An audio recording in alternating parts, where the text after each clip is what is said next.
Welcome, everybody. I've got Max, creator of GoRealDeFi.com, your one-stop shop to get all things PulseChain related. What's going on, Max? It's been a while since we've talked. How's everything going with you? It has been a while, man. Good to see you again. Got to see you in Vegas for a brief bit as well. Having fun at those local meetups and all that. So going good, man. Brief bit is all you need in Vegas. Yeah. I can't stay too long myself. It's one of those like, all right, gotta travel somewhere else. The city's not the best place to stay for a while. Yeah. No, going good, man.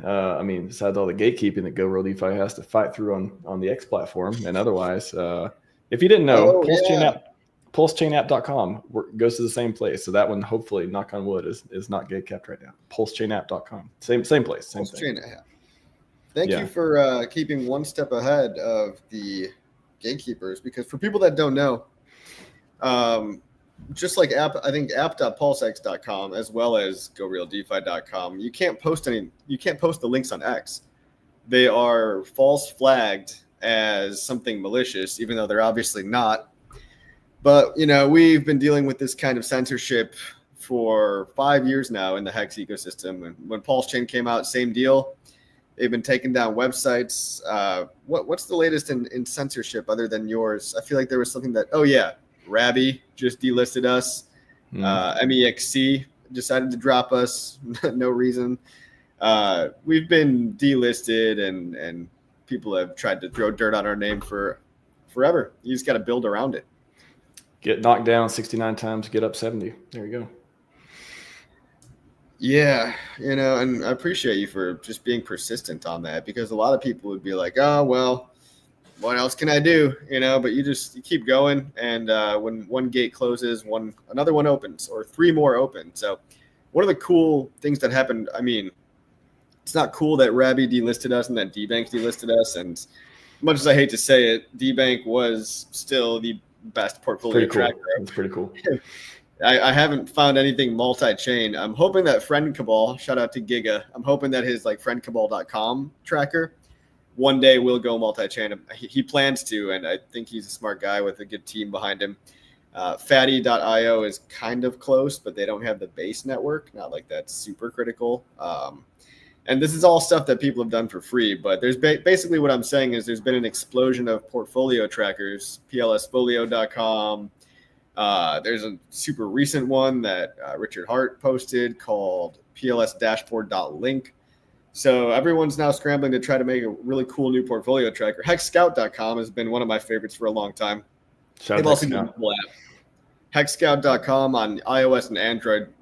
That's almost one of the best things about it, is that it's mobile and it's just a portfolio tracker that does all your hex stakes, your liquidity positions, and most of your coins. The only problem is it's only two chains, right? So if you've got a coin or two over on Solana or Base, you can see everything on PulseChain, everything on Ethereum. But HexScout.com is my new favorite after what's been happening with GoPulse.com. Unfortunate that they decided to act the way they did. But it is what it is. I think everyone's so tired of sacrifices, Yeah, double entendre on that. I feel like we've been sacrificing for a while in general, and it's just one of those things. Like if you believe in this place and you want to make it better and you want to improve yourself, and if you have aligned interests, then you're gonna keep knocking the ball out of the park, and then keep creating content. You're gonna keep just coming up with new ways to help this place succeed and grow. And then there's always going to be services, there's always going to be websites, there's going to be creators and otherwise that go do whatever it is they want. Permissionless innovation, permissionless, anyone go do a sack phase. I don't mean everyone's going to participate, but it's there's plenty of stuff where there's value to be had. You talked about the delistings and stuff too. There's plenty of opportunities to go create new platforms, to go whatever it is that you want to do out there. Like, again, Richard's not going to, it doesn't seem like he's going to build every single thing. Yeah, I think I was talking about this earlier today. If PulseChain launched and everything is already done and all the platforms are there and we already forked all the ETH stuff and it already had everything, already had the wallet, all this stuff, then nobody would have any incentive to build anything. We'd just be like, all right, just wait for the price to go up now, which is worse than what we're in today. So that would suck. So a lot of opportunity out there, but it's got to just go out there and put some work in. It's not, what else are you going to do? What else is more important than making sure Hex and PulseChain get to glory. I don't think there's very many. Well, like for example, GoPulse.com has a good product, right? But they do not disclose that there's a 3% fee on the DEX that they have. It's just a wrapper on top of PulseX with maybe it integrates 9-inch and 9mm and stuff too. But it's like a tax every time you have to pay. 3% is 10 times higher than the average DEX fee. And it'd be nice if they at least like had a disclaimer on the page so that people knew. I now realize that a lot of my YouTube descriptions have like a GoPulse link, and from way back in the day, right? It's like now I have to go and update all those because I hadn't really thought about it. I kind of knew that there was like some kind of a fee. I thought it was maybe 1% or something, and I wasn't really driving people over to that site anyway. But their coin, I mean, I can see the intention behind like wanting to make a coin that has value that goes up. And so it's like, great, you made a DEX and you're going to put the coin with a buy and burn. It's just that, man, we've got perfectly working platforms that charge you 1/10 of what GoPulse is charging. GoPulse isn't telling you that they're charging that much. And it's like, now I've got to go back and like re-update all my links to be like, hey, like just delete. I mean, it's everyone's tired of it. Everyone's tired of sacrifice phases. Everyone's tired of people asking for money at the bottom of a long drawn out bear market that's been brutal, and for not even really providing that much of a differentiated value. It's another DEX wrapper with a buy and burn that charges a fee that's way too high. I don't think I've ever used the swapping features. I think I only use GoPulse for price. I mean, it's got the best interface for prices and for stats and bridge stuff and all that. So I never really used it anyways. I always like Pitius. It's always been the go-to for all these, like literally GoPulse for prices, Pitius for trades, and Go Real DeFi. I like Go Real DeFi for accessing the app. So like those are my three that, they all still work. They all still function. Like, GoPulse may have 10 extra new features or coins or otherwise, but like I wouldn't even know because it's a great site. It's a useful stat site. I like taking screenshots from certain. I don't want it to go away. Don't go.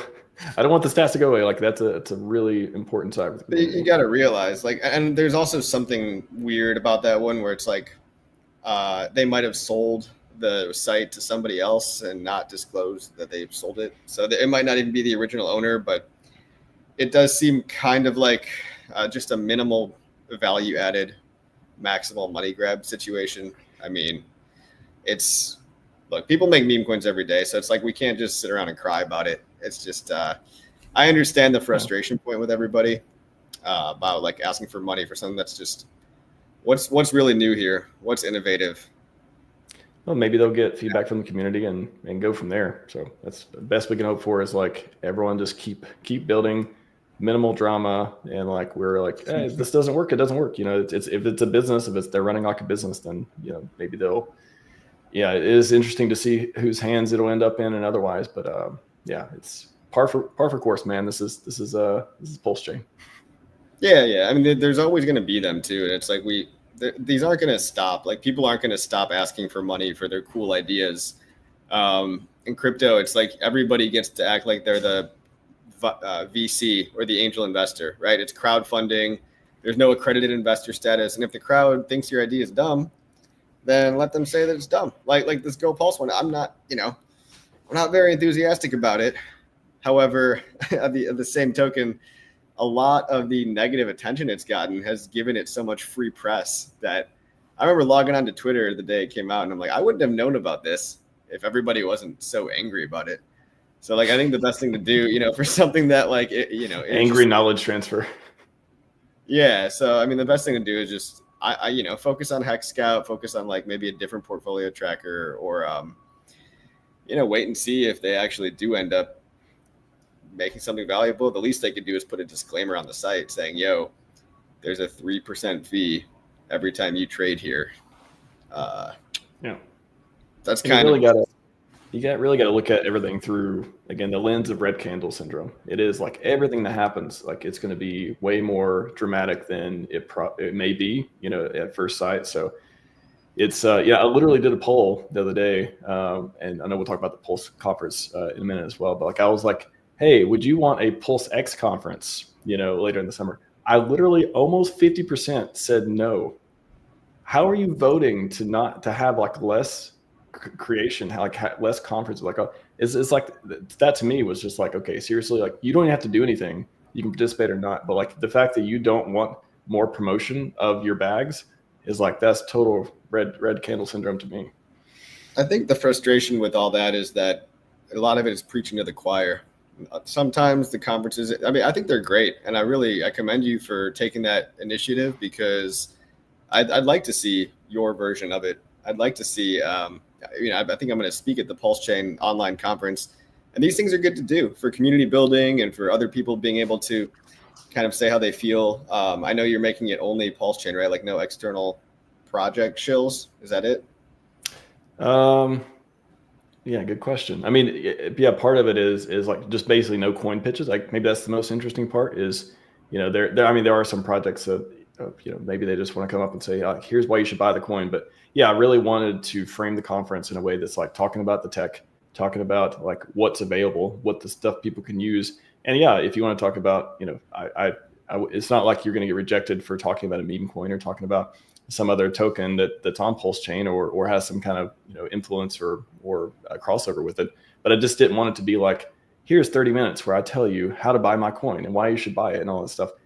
I love fundamentals, so I love all that stuff, but I want to make it more community oriented of like, here's the value this place has instead of like particular coin pitches. So that was one piece of it. But we even got longevity panel. So there's even parts of it. We had AI panel, which is, of course, there's some crossover with PulseChain content creation, and with longevity, there's crossover with, a lot of people are interested in that in the community. So I think it touches on a few different things, but I think the coin pitches was the one where I really wanted to not have that at a conference. It's not, I don't know if it's like a common thing that happens, but I just wanted to do it a little bit different. Well, when you think about like IRL conferences, a lot of them, Consensus or Token 2049, it's like 80% of it, man. It's just crypto bros like shilling to other crypto bros. And I think I think conferences are good because they reinvigorate people. They make you feel like, wow, something's happening here. There's other like-minded people. I'm part of a group. The sense of belonging and purpose is good. But the frustration, and I totally understand, it really comes from like, we're all just circle jerking ourselves here to a degree. How many new people are coming to these conferences? I like that you're talking about AI and getting AI people and getting longevity people in, because that expands the conversation. But the tough part is that when retail is averse to crypto, when nobody wants to, the markets are risk off in general. People aren't gambling in crypto. So over time, it's like it's one big poker table, and we're all just pitching each other the same cohort. We're pitching each other the same ideas. Not a lot of these ideas are particularly new or novel. Oh, great, another layer 2, another DEX, I don't know, aggregator, another DEX. Like, how many DEXs do we need? This one does something kind of different. But you get that anywhere outside of PulseChain. Look at, Base. It's like you have all the DeFi primitives, and then what? I mean, we haven't seen groundbreaking innovation, in my opinion, so far in crypto since Uniswap. I think just on your point of the conferences, I think there's two different elements that I think are valuable. Where one, of course, onboarding hopefully new people will see it. They'll Google for PulseChain. It'll come up there. Oh, there's like, they did a conference. Oh, this is like the fifth one or something this community does. Oh, they're active. They all that stuff. So it's good. Like onboarding is like one piece for new people, but also I think maybe an underrated aspect is keeping the people here keeping people like from like not leaving, because honestly, I hope, I aspire to have the takeaway for this conference and any other conference, happening, and more conferences, the better to me. Like to have the takeaway be, wow, like, I was kind of like down and I was like frustrated and I felt disconnected from the community. But after going and seeing the session, seeing people come together, getting to talk to people on stage, now I do feel reinvigorated. I feel like, oh, you know what? I have an idea. I want to go build that now. I want to go spend my time and energy doing that, because I feel that renewed sense of connection with people. And I hope that's one of the takeaways we have from these conferences too, is the community themselves during these times that aren't up only, we're able to get some more energy from it. We're able to get some more motivation and continue to see this place, blossom. I agree. That's a glass half full way to look at it. And every time I speak at one of these things, whether it's online or in real life, or whether I go travel somewhere, I do feel that reinvigorated sense of belonging and a little bit more of a motivation boost. So, the people that aren't going to go and the people that are going to complain, they're going to complain no matter what. There's always going to be a cohort of miserable people that just don't want to even try. But if you got nothing nice to say, maybe don't say anything at all. I think it's a net positive overall, especially when it takes such little effort and money, right, to throw something online. I'm not saying budget. little effort, right. Lots of effort, you have a good point. Budget. That's a good point to help other people realize, like, if you know how to stream and you know how to use Excel to put together a schedule, and you have people who, you're fortunate enough that they want to come speak at your conference that you're putting on, then you can start your own conference. I hope to inspire others to start, their own events and stuff, because it really is, like you said, like, it's not that hard to do. Yeah, I'm excited to see, like I said, your version of it. I think you've got a pretty good head on your shoulders, a good sense of image, and like keeping a professional demeanor, whereas also just facilitating an environment for people to form connections and all just chat, whether it's in a group chat, virtual green room, or people let people's voice be heard on stage. Maybe there's someone out there that doesn't have a platform that really feels like they got something to say. Go hit up Max and talk at the conference and get your 30 minutes in the spotlight. People might love it. People might be like, yo, dude, you should start a YouTube channel. Like, that's awesome. Or I want to hear more about what you're building, or I want to hear more about this crazy idea you have, some marketing stunt or whatever. Giving people who don't go on stream very often a platform to engage with, other people on panels or talk about stuff, that's really important for growth. And like, I know I think you and a lot of other people go out of your way to help, spread the word about people who are coming up, making new content that are not well known yet. And I think that's very important. And like, we really need to generate that energy, get it back in the community, because, we don't want people leaving. We want more people like staying and being more motivated too. So like, that piece is very important. I agree. I appreciate it. Like I said, what's the link that people can go to? Let's just end that conference shill. There is no link. I mean, there literally is, there is no website. So I thought about making a website, and who knows, no expectations. Maybe there will be one at some point, but I'm just going to use my platform to promote it. Of course, if you go to RHMax.tv, that'll go to the YouTube channel. Ask if you want to subscribe. That's the short link. And then on there is the 2 links to both days, Monday and Tuesday, coming up for the conference. So, but yeah, there is, I want to use X. I've been posting about it, the pre-final schedule, all that stuff, new speakers coming in, been tagging people on that, and YouTube to promote it, such as, going on other people's channels and having conversations about it. But no website. So that is a big change from it. So we'll see. Cool. Yeah. Shoestring budget, man. Shoestring budget. It's good. It's good. Yeah. I mean, money's tight across the board. Nobody wants to sell their conviction coins. And how do you really capture new value? I guess let's shift into that topic, right? Crypto has largely become PvP. I mean, even I'm going to launch a meme coin tomorrow just for shits and giggles, and we'll see how high it pumps. But like, a lot of these things pump and dump, and it's fine. It's fun because everybody realizes that they're playing this zero-sum game because there's not these hordes of new people coming in. So it's just kind of gambling. But if some of these new meme ideas can be like a Trojan horse to get new interest from other chains over, that might have staying power. If people from Solana can bridge over because they want to buy my meme coin, then I'll launch it tomorrow. I'll give everybody a fair opportunity, right? Like, no, I'm not telling anybody about it now, but and nobody knows about it now, as far as I know, right? Because I've never said it publicly. So I'll drop the CA. We'll see how high it goes, but I imagine it's going to look like, it's going to look like the chart of most or something, or like the chart of a lot of other meme coins. Like, yeah, it'll pump, it'll dump, and then it'll consolidate for a while until we can figure out how to get, how to spice things up a little. What do you think about all that? Oh, I mean, there's definitely trade-offs. I think, the hope with, every time, somebody launches a meme is that, it'll have that, especially, if you have a popular channel and you are talking to different communities and all that stuff too, that it is able to say, hey, here's something to come play with on PulseChain, or like, here's, something about my brand, or if you want to support or otherwise with it. It is a token. It does get you listed on, Deck Screener and all that stuff too. And it gets, if it does well, as we saw with a lot of the pump tires, coins, or at least the top ones, for example. Volume gets you up on the stats page, all that stuff as well. It's just one of those things too. I've avoided it for a long time. Again, not saying I'll never do it, but I have no interest to right now. But it's one of those, be careful. The easiest way to stop talking about Hex and sign yourself up for a bunch of other stuff that is unrelated to it, or kind of like I hope it brings value over here and stuff too. So I've been talking about tons of stuff. Yeah. I talk about lots of stuff that's not the core coins because there's a need for that. I have found that being full on Maxi doesn't meet people where they're at, and you need to speak people's language. If people are pump fund degens, hey, maybe we can dangle a carrot on a stick over there and be like, hey, I got a little meme, tasty little meme coin for you over here, and then maybe you'll find something longer term like Hex or PulseX or some of these other cool DeFi protocols that I think are cool. But it's just like memes are largely the narrative of this depression. It's almost like a crypto depression that we're in.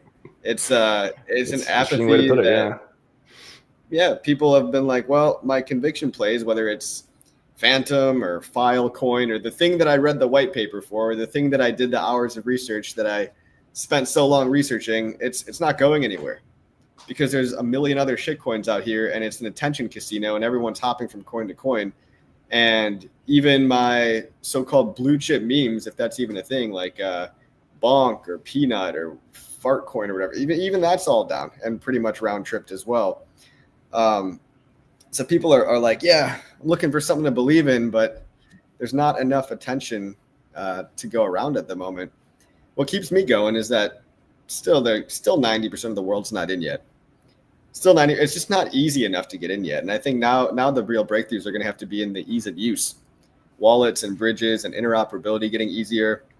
I'm talking to a protocol guy called Ghost DAO, which is a private interoperability bridge that is interested in integrating PulseChain.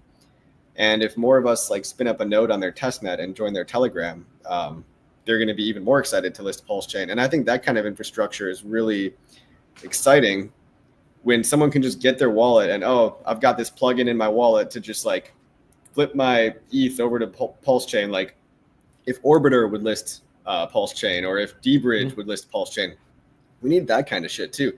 Fiat on-ramps. I hear HexScout is working on getting like a fiat payment gateway. I think it's going to be Banksa. I'm just guessing here. It could be like Paybis or MoonPay. Any one of those would be incredible because that's like Visa, MasterCard, Swift, and high limits, $20,000 limits to just buy the coins and get them right into your wallet without having to even create an exchange account. So those are fiat on-ramps are a good thing to target too. I think we're targeting it all. We're making progress slowly but surely. And I'm excited to spend the whole month, shilling my meme coin and trying that experiment. I mean, that's the thesis, right? Is you want to create something that has a net positive effect on the ecosystem. I mean, that's why people, of course, there's different motivations and stuff too, but the generous interpretation of anyone creating any token on PulseChain, no matter what it does, if it's a meme or other category, is trying to create something that people will like, pay attention to. It can advertise, it can do all these things to help the ecosystem grow, keep people in who are here, and attract new people. So that's the thesis. Again, it's kind of a crapshoot of like trying to get that done over time. Again, it's you're entering into the founder territory a little bit, which again it comes with all the complexities too. But I definitely, anyone who's launching their own token, whether it's based on their brand or based on something, just some meme or joke or otherwise, like I hope to see it just mooning on Deck Screener and like really showing people that there's some games on PulseChain that are available to play and getting more people over here. So whether it's a token like that, or whether it's again you talk about fiat on ramps or anything to make it easier. Again, that's why Real DeFi is like that is how I use. I never go to app.pulsex. I never like download the stuff. I know there's actually the PulseChain dashboard. If you're going to download it and use the apps, at least I would say that's a pretty cool way to do it because it has not auto updates, but like easy click updates and all that. Because you want everything to be up to date on them, but like making it easier and frictionless to get in the ecosystem, to use the bridge, to use the apps and stuff, like those are things that can attract people And when they're here, the hardest thing, this is what always gets me too, when we get people in and they're excited, they're interested in some way, and then if they see some drama nonsense happening on X, or they come to some roadblock where they just can't get in, they can't bridge over, they can't, some app doesn't work for them, or they click on the wrong link and lose their money. That's the tragedy that I want to avoid. That is so frustrating, is because it's so hard to get new people in, especially if they already know about crypto. And then once they get here, we want things to be as easy as possible for them to navigate, move their money around, play whatever games they want to play. So like working on pieces like that to make it easier and attracting people over, like that's the biggest bang for buck on PulseChain, I think, right now. There's a lot of issues, and we're trying to solve all of them. You know what I mean? Pumped Out Tires was created so that people would spin up meme coins because it generates volume, and PulseChain does a lot of volume, organic volume. For a brand new chain, it's still regularly in the top 5 or 6 position, and that's because there's real people here trading actual volume. Not as many bots as like Solana and stuff like that. But it all burns PLS on Pump Tires, and then when it graduates to PulseX, it buys and burns PulseX with the trading fees. So you need those traders as well. You need different archetypes of people. Yes, I have my Hex staking ladder. Yes, 90% of my coins are in Hex, PulseChain, and PulseX. I do have other picks, but I also do realize that some people, they just come to degen. And if all you want to do is that's fine, because at least you're pumping PulseX with revving up that buy and burn and creating more volume on the DEX. The price of that token gets buy pressure from people trading, whether or not there's actually real buyers. But of course, we hope that there's real buyers after, like I said, their gateway drug. A lot of people will come in, and a lot of people didn't come into PulseChain for Hex. A lot of people came in because they had like a trading environment that people thought they could somehow trade in and maybe have an advantage. And people come in for all kinds of reasons, like NFTs, communities like that. There's NFT guys that are making names for themselves on PulseChain too. But I wish everybody bought the coins I liked, but different strokes for different folks. Maybe they will. Again, I think so much of this is just the macro conditions, where we are in the ecosystem, Richard not streaming, blah, blah, blah, all this stuff. And just the extreme fear, uncertainty, doubt that you just have to navigate, or you end up wrecking yourself. Like so many people, I've never seen it be so hard to just think rationally and kind of stick with things. I don't know. Consistency just comes natural to me. That's what, I don't know if it's like a dev background or whatever it is. It's just that is something, that muscle that I have, that it just comes very natural. And, it's like that combined with the mentality that we're not going to lose. This is the ecosystem of winning. I don't care what the prices look like right now. I don't care this is that going on, whatever delisting, none of that matters. To me, all that's noise. It is everyone's here for a different purpose, reason. I've talked about this before. I'm here to win, and I'm going to do everything I can to make sure that happens. And I think, you're on a similar page too. So it's if that's the ethos and that's what we want to do, well, then keep doing it. If you got to wait in between, you got to wait everywhere you go. You got to wait on everything. Anything worth anything takes time, effort, and it's not easy. So once you get past that, I think it gets a lot easier. I mean, yeah, we're certainly not giving up. I think a lot of people have come and gone. I think waiting a couple years is just too long.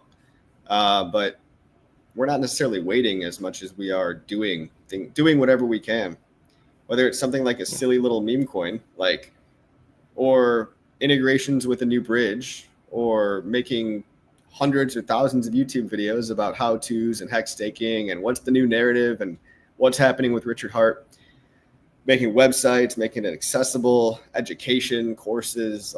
We're trying everything we can in the marketing department over here, and all the builders as well. The people that have made literally 4 decentralized stablecoins or NFT protocols, or all these cool DeFi yield farm wrappers on top of PulseX, or there's other cool DeFi stuff I think that I'm missing right now. Oh, Aave, decentralized lending. You've got fiat.io. You've got decentralized margin trading on fame.io. So everybody's basically planted their seed. We're kind of waiting for it to grow.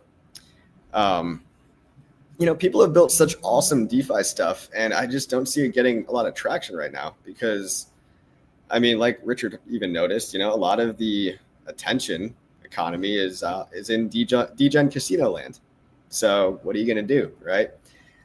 Yes, new memes are created every single day. Maybe if there's one that, somebody sticks with for longer than 2 weeks, maybe if I, dedicate time to this meme coin over multiple years, who knows? Yeah. Yeah. It is really one of those, like, we have everything we need within our control, right? Like we got the products here, we got the network set up, we got, Richard's, I don't know what you make of the last, we beat the SEC, and now sounds like there's some reading into some of those tweets around Interpol. Like, I made a tweet recently, just today. I was thinking about, like, sort of had a mini epiphany. I was kind of like, well, and is, if you're Richard, again, already rich, don't need more money, if you make all these assumptions talked about a million times, all makes sense, all that stuff, wouldn't you have set up, like, would it make sense to set everything up as, like some kind of like tax beneficial system where whatever money that comes in for whether it's AA, whether it's SAC funds, whatever it is, like, you don't even need to, like what people set those up, like, oh, you can't, it's not your money, you have to, go by certain rules, do stuff with it. But if you don't want the money and you just want the control over it, you want to deploy it, you want to, like, use it to achieve glory and all this stuff, why wouldn't you do that and then shield yourself from taxes and shit? Again, not a tax advisor, I know there's nuance to this stuff, but, like, it makes sense that, smart guy, lots of resources, would set things up in a way where if it ever came up, anyone accused you, oh, tax evasion, blah, blah, blah, all the sham stuff that Finland people are talking about, like, why wouldn't you? I've already set up in a way that, no, it's easy to defend this because it's already legit in all these different ways. So I'm like, why wouldn't that be the case, right? Like, that makes total sense to me. It'd be cool if he did have the sacrifice wallet wrapped in some kind of a trust. I always thought it was more likely to be in a trust, like a Swiss trust. Like, that entity seems pretty safe. Sure. The 501c3 comment, I believe, was maybe more so in the sense of looking to donate or something to a 50, like maybe looking to, I don't know, fund things. It was a cryptic comment. We can't be sure, but it did give a lot of confidence. At least it displayed confidence, in my opinion.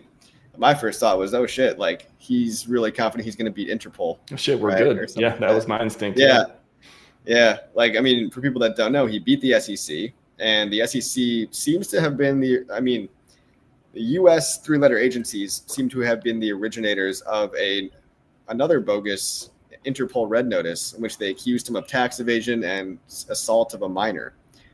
Two completely different things, neither of which makes sense. I mean, the tax evasion is like, oh, they're trying to get it. It's a money grab for the Finnish government.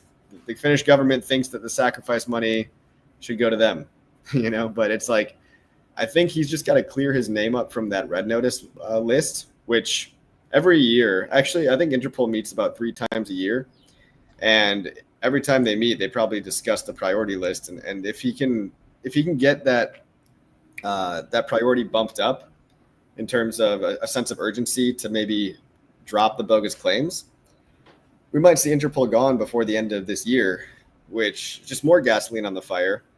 But I'm sure a lot of people are also like, wait, so he beat the SEC, why aren't the prices mooning? And it really comes down to forces beyond our control, macro forces beyond our control. I mean, why isn't Dogecoin mooning? Why isn't any other coin mooning, right? Like, the coin you believe in, it's probably not mooning. The stuff that's mooning is the pump and dumps meme coin casino, or the occasional darling hyperliquid L2 or something that gets some traction for a couple of months, but ultimately comes right back down to Goblin Town, where we're all sitting for the past 2 years, basically.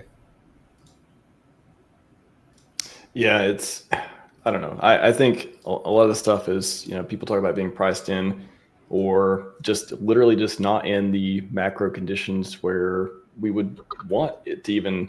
I don't know. Like, if things started taking off, I've talked about this so many times of just like how I think things are timed, and why we got any PulseX upgrades? Why don't we have official great block explorer, blah, blah, blah. Like, why would they happen right now? Like, what is the point? Till we get some like pump and green candles for a day or two, and then it gets sold back down. Why wouldn't that be saved if there was some master plan or some strategy or some like way to do it? Like, if any founder in the world, any dev team out there who wants to see, would rather see the price go up in a sustained momentum way, that occurs literally from just like making new stuff and like getting people bullish and stuff. Why wouldn't you say, okay, no, this is maybe a pretty good spot. We got some other good news coming out. Maybe it's Interpol. Maybe it's just like Richard come back to streaming. Maybe it's just literally retail coming in. It's easier to sell these products to them. Why wouldn't you save it for that and then let it compound over time? Boom, new, single size staking. Boom, new product comes out. Boom, Richard streaming. Like, why wouldn't you save all this cool stuff? Wallet, all these exciting things that we don't know when it's going to happen, but seem obvious they're going to happen at some point. Why wouldn't you save that for like this momentum, God run out there, instead of just being like, oh, the people want us to do something, so let's release it? Like, why would they care? Yeah, you don't want to necessarily show all your cards if you have them. And I'm sure Richard's got a lot planned. He's not just sitting around. Well, he might be sitting around, but he's sitting around planning stuff. That's what he would say. He said, I don't do anything. I just sit around. That's what he would say. He does sit around, but I think he sits around and does a lot of plotting and scheming while doing such sitting. Benevolent schemer. I mean, seriously, people underestimate him because they haven't seen him, and new people have never even really seen him live stream. I think that's what people are just missing, is a live stream, a show of face, a show of confidence. It's one thing to get it was a pretty nice Christmas message, pretty confidence-inducing message from the voice note he left awesome. About 4 months ago. But we also have to realize, like, his lawyers are probably telling him not to do anything risky that could be used against him until everything is cleared. And I think that everything includes Interpol too. So I do think he will come back to do the marketing, to pump, the ecosystem, to educate people about why everything's so awesome. But I think the whole community, honestly, we've done a pretty remarkable job. I don't think that people are really doing this anywhere else. Because in every other community, they're getting paid by foundations. They're getting paid by like the Solana Foundation. And when you gotta sell the price down, you got people to pay. We don't have that. There's that. They're selling the price down, but there's also like your heart's not necessarily in it if you're getting paid. That you're just, let's say you're building some protocol on what's that Ripple type of thing that's not Ripple, HBAR. Like, oh, I'm building a decentralized borrowing and lending fork on HBAR, on Hashgraph. But like, it's like, that itself is just, it's already kind of a overdone concept, and you're getting paid, your team's getting paid $1 million in grant money for it. Like, where's the passion? Where's like, okay, you're going to give a talk in front of this panel, and it's like going to be a dry, boring, like PulseChain's got real passion, like real people. Yes, it's kind of a freak show, but I mean, look at the spaces that like Panos does, or who's the other, KD. A lot of these guys do these hilarious spaces where you get voices from the actual people. And if you want to participate in like the best crypto soap opera, you can do that. I mean, it's like it's real characters, real personalities, real emotion. Yeah, they can be uplifting, and they can be like, what the fuck. We got everything. It is pretty amazing. It is cool. Like, I think you brought up a very underrated point of, we, again, been here for years, just able to see these products and understand how they work, talk about them over and over, help people understand them. Again, you did so much content. You deserve every penny you ever make from anything you do. Like, you've made one of the biggest contributions I've ever seen of anyone, of any community. And we have people who, again, were aligned to make sure this thing is successful, and it's all community based. Again, we went through this, all people are getting paid, all this left and right. It's like, it is so different than any other ecosystem that you can't understand it or experience it until you like live it. It's like one of those things. So yeah, you do have to you have to live it in some way. You gotta live it. You got to block and mute as needed, and then you come back again. I mean, yeah, I do block and mute. 1-2 punch. I can't keep on. Yeah, I can't keep on entertaining the same old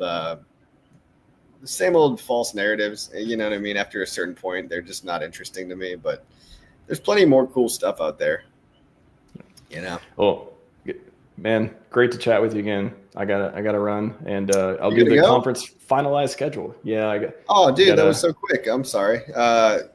Yeah, I was Sorry. late because I was scrambling around. I actually got caught in the Spanish blackout in Spain, so I had a flight delay, and now I'm back. Yeah. I'm glad you're back, though. I'm Funny glad to you made see- it back. It's funny to see people dramatizing it on social media. They're like, "I survived the blackout." It's like, bro, the power was out for like 10 hours. Like, I mean, if you didn't have a gallon of water, like, yeah, that sucks. But you should be a little prepared for like, you know, a 10-hour blackout. Anyone in this community could hunker down and just survive, because we got survival skills now, for better or for worse. Or maybe I was just lucky that I was in the city. Maybe some people actually did have it way worse. So I don't mean to diminish it. Sorry to anyone that actually did have it pretty rough. Yeah, things were weird for like a day. There was a little bit of panic, but I was kind of just chilling. My flight got canceled. I went, took a nap, woke up praying that it would be better, and yeah, it was better. So nice. So I'm glad, man. It always sucks to get stuck. I guess the airport actually wasn't the worst place to get stuck, because it had power and somewhat of service as well. So services to take you other places too. Pretty good. Yeah, it's nice to fly in a can across the country. But yeah, any last things you want to leave off on? I know the conference, but there's no links or anything. I mean, just to my X, there's the YouTube. I mean, the YouTube channel. On the channel, it's got the days. You know, everything's already set up, ready to rock and roll. Starting off Monday, the 5th, and going from 10 a.m. Pacific or 1 p.m. Eastern until 6 hours later, so 7 p.m. Eastern. So both days, 5th and 6th. And then Coffee is doing got set up for the keynote at what's it be like 1:15 your time, something like that. So I'm excited to see what you got to say about all the good stuff, and kick us off for the conference. And I mean, got a lot of speakers. It's got to be like 40 speakers at this point, maybe more by the time we find out a schedule, but around 40 speakers, around 30, I want to say 30 different sessions, a lot of lightning talks, panels, 30-minute talks as well. And I think it'll be a great time. I mean, got a great lineup, and very excited to do the first conference I ever organized. Again, shoestring budget, doesn't even have a website. But I think through social media, that's my game plan to promote, everyone who likes it and wants to talk about it, and share the good news of the Pulse Conference 2055 happening 5/5/25. And who knows if we'll have one at 5/5/55 30 years from now? Who knows? But this will be the first one. We'll see. Thanks for everything that you've done and that continue to do. I really appreciate it. So everybody go follow Max, RHMax, for more info about this. Follow him on X, follow him on YouTube. That's all you got to do. See you guys on the next one. Yeah, thanks.